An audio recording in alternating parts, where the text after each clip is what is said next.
मुझे नहीं पता आपको ये वीडियो देखकर क्या लगा,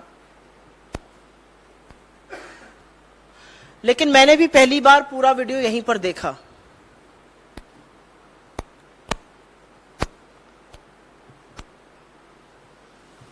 मैं अमूमन शायद इतना इमोशनल कम होती हूं।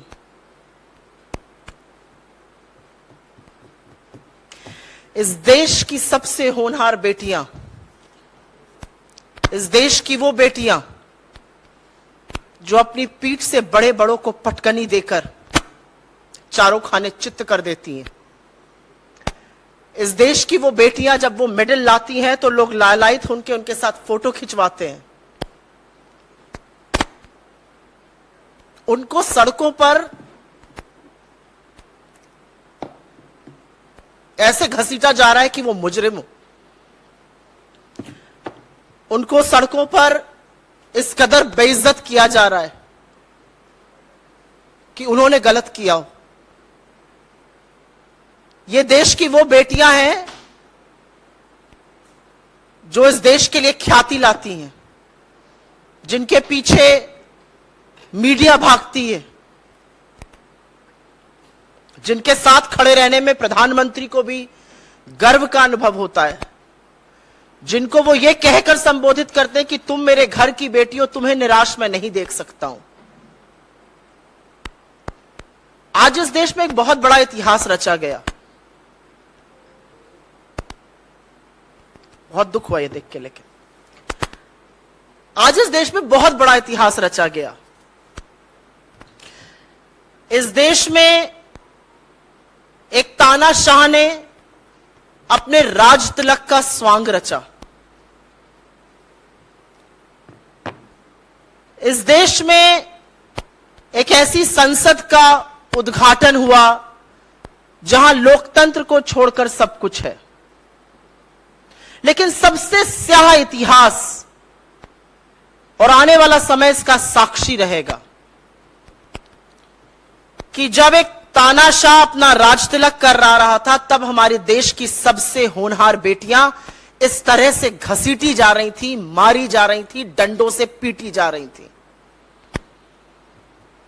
स्याह इतिहास ये और भी है क्योंकि बेटियों का बलात्कारी उस सदन में मौजूद था। बेटियों का बलात्कारी उस सदन में मौजूद था, उसका सम्मान हो रहा था, और इस देश की बेटियों के ऊपर पुलिस टूट पड़ी थी। इनके छातियों पे मेडल रहता है, इनकी पीठ से वो पटकनी देती हैं। उन छातियों पर आज बूट थे, पीठ पर डंडे थे, और पुलिस उनको ऐसे खींच रही थी कि कोई वो दुर्दांत आतंकवादी हो।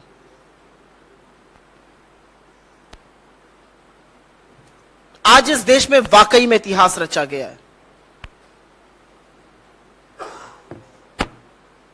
हाथापाई करी गई उनके साथ। और ये क्या कर रही थी लड़कियां? 1 महीने से ऊपर इस देश की सबसे होनहार, सबसे वीर बेटियां जंतर मंतर पर बैठकर आपसे न्याय की गुहार कर रही हैं। न्याय देना तो दूर, आपने उनको आतंकवादी घोषित कर उनके साथ यह दुष्चार किया है। कुछ सालों पहले एक दिवंगत प्रधानमंत्री ने आज के प्रधानमंत्री से राजधर्म की बात करी थी। आज जब राजदंड के नाम पर एक सोने नामी की छड़ी लेकर प्रधानमंत्री चल रहे थे, उस समय देश की बेटियों के साथ यह हो रहा था। और मन में एक सवाल जरूर उठता है कि क्या तानाशाह इस कदर सत्ता के अहंकार में चूर्ण है कि उसको कोई फर्क नहीं पड़ता है?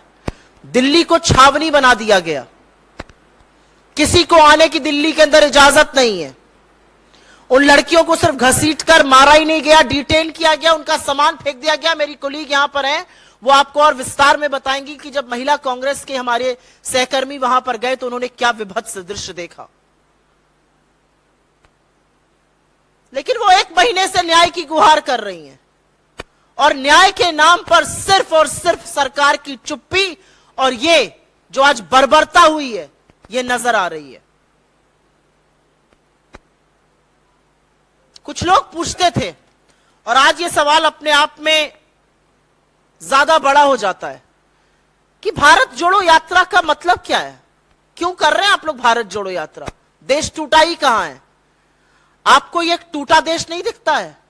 आज जिस तरह से साक्षी मलिक को या विनेश फोगट को या बजरंग पुनिया को जिस तरह से खींच खींच कर लताड़ा जा रहा था, जब नए संसद का उद्घाटन हो रहा था तो हमारी देश की बेटियों का चीरहरण हो रहा था। इतिहास इस बात का साक्षी बना है आज। और अगर यह देखकर भी एक सभ्य समाज चुप रहेगा तो वह समाज सड़ चुका है, गल चुका है। उस समाज को अपने आप को सभ्य कहने का कोई अधिकार नहीं है। देश का प्रधानमंत्री सत्ता के नशे में ऐसा चूर्ण है कि उसको लग रहा है वो राजदंड का प्रतीक लेकर एक नई संसद का उद्घाटन कर रहा है। दीजिए राजदंड और निभाइए राजधर्म। राजधर्म आप तब निभाइएगा जब आज शाम तक बृजभूषण शरण सिंह को आप निकाल फेंकिएगा। आज भी वो आदमी कुश्ती संघ फेडरेशन का अध्यक्ष बना हुआ है, आपका सांसद है, संगीन आरोप है उस पर, पॉक्सो जैसे आरोपों से दबा हुआ है वो, और वो ललकार रहा है हमारी बेटियों को। ये वो बेटियां हैं जिनको आप अपने घर की बेटी कहते थे। क्या हो गया है मोदी जी आपको? और अगर किसी को भी लगता है कि एक इमारत बना जाने से आप इतिहास रच देंगे, तो मैंने पहले भी कहा है, सीमेंट, बालू और स्टील की इमारतें इतिहास नहीं रचती। इतिहास आपने रच दिया आज, और इतिहास बहुत स्याह रचा।